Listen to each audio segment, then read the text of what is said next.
Hi hello வணக்கம் நண்பன் நண்பி நான் உங்கள் ரவிந்த். விவோ கிட்ட இருந்து விவோ V27 உடைய சக்ஸஸரா விவோ V29 5G அப்படின்ற இந்த ஸ்மார்ட் ஃபோன் இப்போ யூரோப் மார்க்கெட்டில் லான்ச் பண்ணியிருக்காங்க. ஸோ அங்கே இந்த ஸ்மார்ட் ஃபோனில் என்னெல்லாம் கொடுத்துருக்காங்க அப்படின்றத இந்த வீடியோவில் பார்க்கலாம் வாங்க. ஸோ ஃபர்ஸ்ட் இந்த ஸ்மார்ட் ஃபோனுக்கான லுக்குன்னு பார்த்தீங்கன்னா விவோ V27 மாதிரி தான் இருக்குது. என்னன்னா அங்கே பார்த்தீங்கன்னா அந்த ரிங் லைட்ன்றது சைடில் கொடுத்துருந்தாங்களா, ஸோ அதை தூக்கி அப்படியே கீழே மாற்றிருக்காங்க, அவ்வளோதான் வித்தியாசம். மற்றபடி லுக்கெல்லாம் பார்க்கறதுக்கு கிட்டத்தட்ட விவோ V27 மாதிரி தான் இந்த விவோ V29 5Gக்கான லுக்கும் இருக்குது. அடுத்து ஸ்பெக்ஸ்னு வந்தோம்னா ஆக்சுவலி ஸ்பெக்ஸ்லையும் நிறைய சேஞ்சஸ்லாம் பெருசாக எதுவும் இங்கே பண்ணலை. டிஸ்பிளேவா 6.78 இன்ச்சஸ்க்கான சைஸில் 1.5K ரெசல்யூஷனுக்கான ஒரு டிஸ்பிளே, AMOLED டிஸ்பிளே அப்படின்றது 120 ஹர்ட்ஸ்க்கான ரெஃப்ரெஷ் ரேட் இங்கே கொடுத்துருக்காங்க.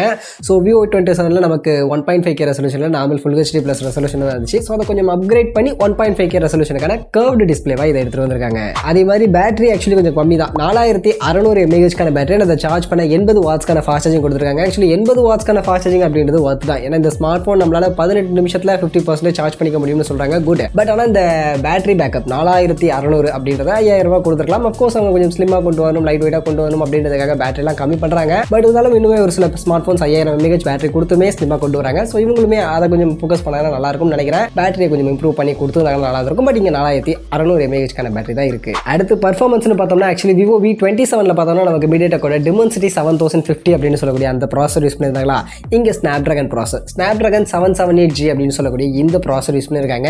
அண்ட் இது ரெண்டுத்துக்கும் எந்த அளவுக்கு வித்தியாசம் இருக்கும், எது பெட்டரான பர்ஃபார்மன்ஸ் கொடுக்கும் V27 V29 கேட்டிங்கன்னா ஆல்மோஸ்ட் இந்த ரெண்டு ப்ராசஸருமே சேம் தான். கிட்டத்தட்ட உங்களுக்கு இந்த Dimensity 7050 ஆகட்டும், ஸ்னாப்ட்ராகன் 778G ஆகட்டும், ரெண்டுமே ஈக்குவலான பர்ஃபார்மன்ஸ் கொடுக்கக்கூடிய ஒரு ப்ராசஸர் தான். அதனால் பர்ஃபார்மன்ஸ் பொறுத்த வரைக்கும் விவோ V27 இந்த விவோ V29 பெருசாக அப்கிரேட் இல்லை. மீடியாடெக் ப்ராசருக்கு பதில் ஸ்னாப்ட்ராகன் ப்ராசர் கொடுக்குறாங்க, அவ்வளோதான்.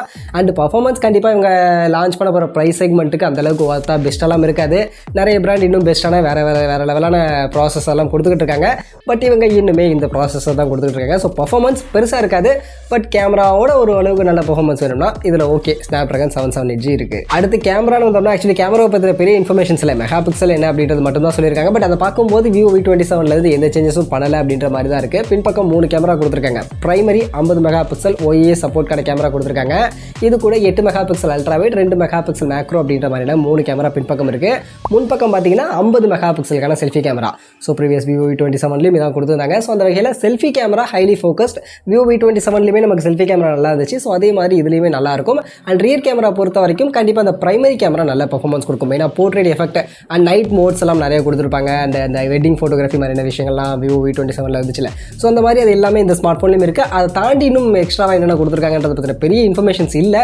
பட் கேமராவுடைய ஃபீச்சர்ஸ் பார்க்கும்போது விவோ V27 பெருசாக எந்த சேஞ்சஸும் பண்ண மாதிரி தெரியல.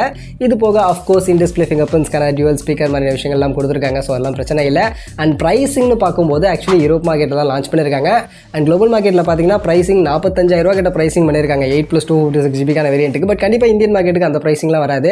ஏன்னா ஃபீச்சர்ஸ் எல்லாமே பார்க்கும்போது விவோ V27 அளவுக்கு தான் இது ஃபீச்சர்ஸ் எல்லாமே இருக்குது. ஸோ அந்த வகையில் பார்க்கும்போது இந்தியன் மார்க்கெட்டுக்கு வரும்போது இந்த ஸ்மார்ட் ஃபோன் கண்டிப்பாக 30,000 35,000 அந்த ப்ரைஸிங்குள்ளே தான் வரும். பட் அந்த ப்ரைஸிங்க்கு இந்த ஸ்மார்ட் ஃபோன் ஒர்த்தாக இருக்குமான்னு கேட்டிங்கன்னா விவோ V27 மாதிரி தான். கேமரா ஓகே, பர்ஃபார்மன்ஸ் அந்தளவுக்கு ஒர்த் கிடையாது. மற்றபடி இந்த விவோ V29 5G இப்போ குளோபல் மார்க்கெட்டில் யூரோப் மார்க்கெட்டில் லான்ச் பண்ணிருக்கக்கூடிய இந்த ஃபீச்சர்ஸை பற்றி நீங்கள் என்ன நினைக்கிறீங்க? உங்கள் ஒப்பீனியனை கமெண்ட்ஸில் வந்து ஷேர் பண்ணிக்கங்க.